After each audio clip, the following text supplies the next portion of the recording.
इस संसार में शायद ही कोई ऐसा व्यक्ति होगा जिसके संपूर्ण जीवन में उतार चढ़ाव ना आया हो। अंतर इतना ही है कि कुछ को अधिक संघर्ष करना पड़ता है और कुछ को कम। इसी संघर्ष में सुख और दुख के भाव भी निहित होते हैं। वास्तव में सुख दुख के बीच की कड़ी का नाम ही जीवन है।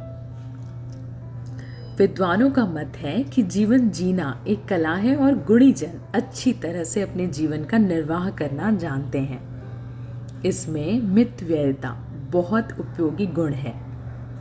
मितव्ययिता द्वारा हम न्यूनतम संसाधनों में भी अधिकतम सुखदायी जीवन संभव बना सकते हैं।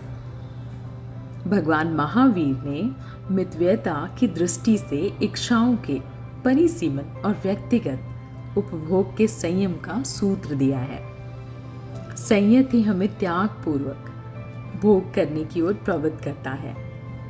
इसी प्रवृत्ति से उपलब्ध संसाधनों के संरक्षण की दृष्टि उत्पन्न होती है।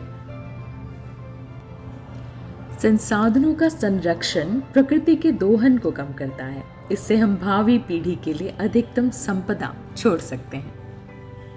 यही बात व्यक्तिगत जीवन के लिए भी उपयुक्त है।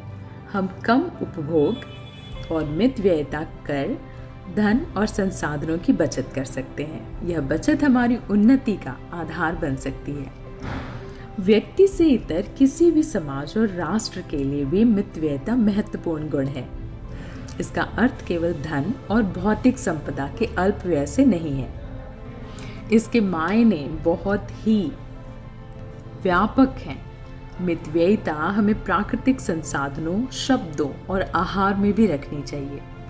यदि हम शब्दों में इस सूत्र को आत्मसात करेंगे तो कई अप्रिय स्थितियों से बच सकते हैं।